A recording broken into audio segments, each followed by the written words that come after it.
Today's lesson is on Chapter 1, Section 3, Using Mathematical Models.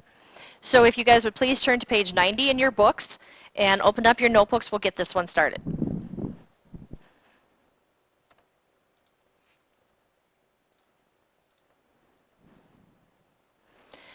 So a couple of terms for you first. Mathematical modeling is translating sentences into algebraic expressions. All right, so you take a word problem, you take a verbal sentence of some sort, turn it into a math problem. A verbal model is going to be the other direction, taking an equation and putting it back into words. A few words that come to play when we have situations like this that we need to remember. Sum, difference, product, quotient. We've been studying these since elementary school. Once we study them, we revert back to just saying add, subtract, multiply, and divide. So we get lazy. We need to know the technical vocabulary. They will show up in these problems, and without remembering these, that's going to cause you problems. Another one, and we reviewed this one already with our preview chapter, but natural numbers, another name for them are counting numbers, so they begin with 1 and go up in the positive direction only, so 1, 2, 3, dot, dot, dot. Integers, oh, I have a typo in there. Integers start and go both positive and negative. Let me fix this in here. Sorry about that. Missed that one. There we go. So these integers are going to go both directions, positive and negative. But again, no fractions or decimals in an integer. Consecutive, that's a word that's going to be in a number of your homework problems. And consecutive means they are just in a row. Okay, so like 2 and 3 are consecutive numbers. X and x plus 1 are consecutive numbers. So what I decided to do for the rest of our lecture today is I chose problems that were in our homework so that you could actually see how some of these are going to be set up and finished and so on. And then there obviously are going to be a lot of others that you can practice independently. So if you would now turn to page 97. Okay, there's a lot of done examples for you in the text as well. Please feel free to refer back to them when you need them. I'm just going to provide you with a few more others.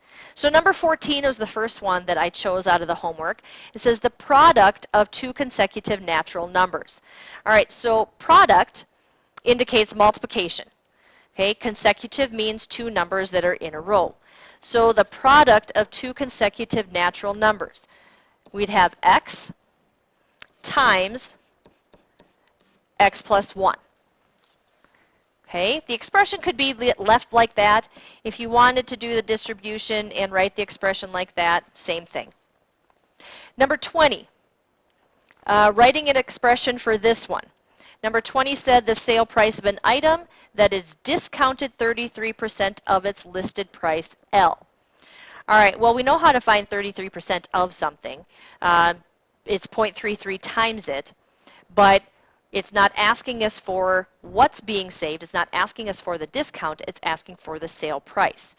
So yes, you would find that discount with 0.33 times the list price, but then we also need to take that away. So in all, we start with whatever price it was, and we're going to take out the savings.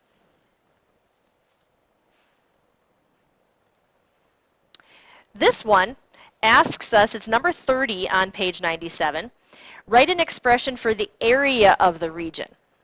All right, so they don't give us numbers for these dimensions, they simply give us expressions for them. So an assumption made by this text is that you remember how to find the area of a triangle. If you don't, area of a triangle is 1/2 base times height. So now let's set that up using the expressions from the problem. So our area is going to be 1/2. Here's your base length. Here's the expression for your height. So that requires a little bit of simplifying over there on that side. Well, let's put b over 2 to start with. 1/2 times b is b over 2. and then we can distribute here yet. So area is going to equal 2b squared over 6 plus b over 2.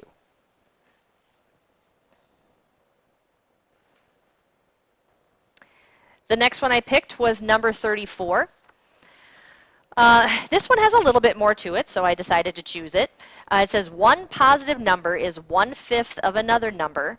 The difference between the two numbers is 76. Find the numbers. All right, so we have a few clues.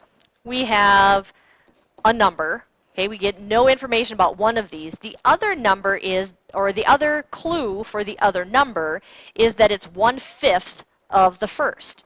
How would I show 1/5 of x? It'd be written as 1/5 x. Okay, so now we have an expression to represent these two numbers that this problem is talking about. Go on to the next clue. The difference between the two numbers is 76. Difference, of course, means subtract. So if we set up x minus the other number, minus 1/5 x, we should end up with an answer of 76 then. And now it's a matter of just doing the math. X minus 1/5 x is 4/5 x. To get rid of that fraction coefficient, multiply by its reciprocal. What you do to one side, do to the other side. So x would be equal to 95. So if x is 95, the other number is going to be 19, 1/5 of that.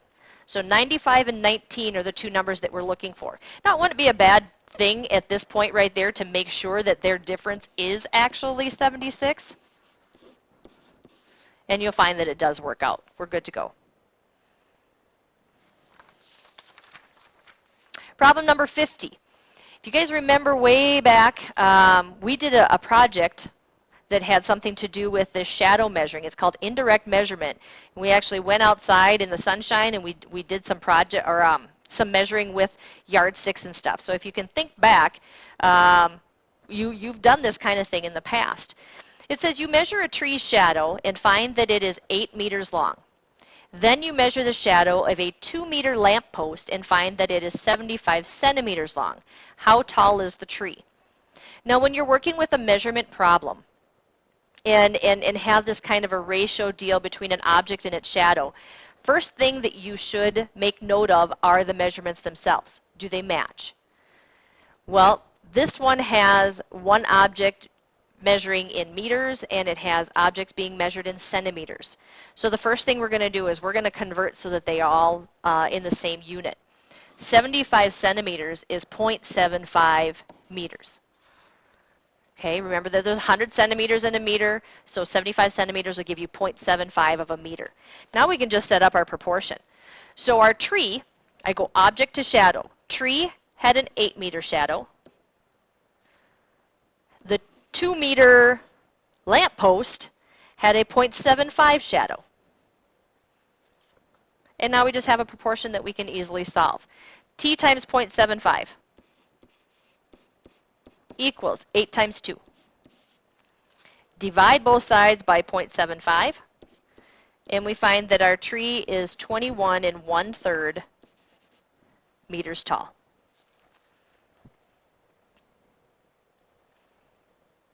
Another common thing that we are asked for in algebra is to take a formula and solve it for a particular variable that's in it.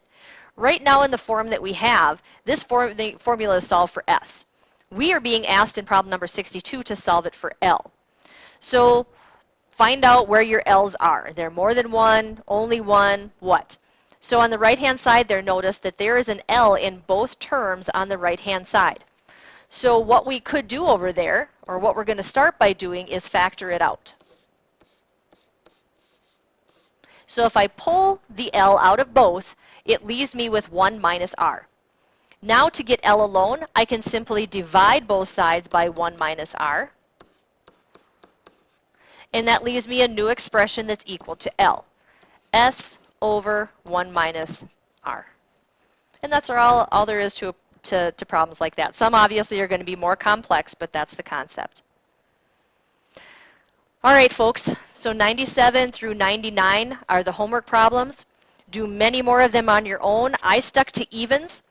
That way you still have the odd problems left just for yourself that have ways for you to check them with the back of the book. Come in on Monday or come in on our next day of class and we'll take any questions that you still have.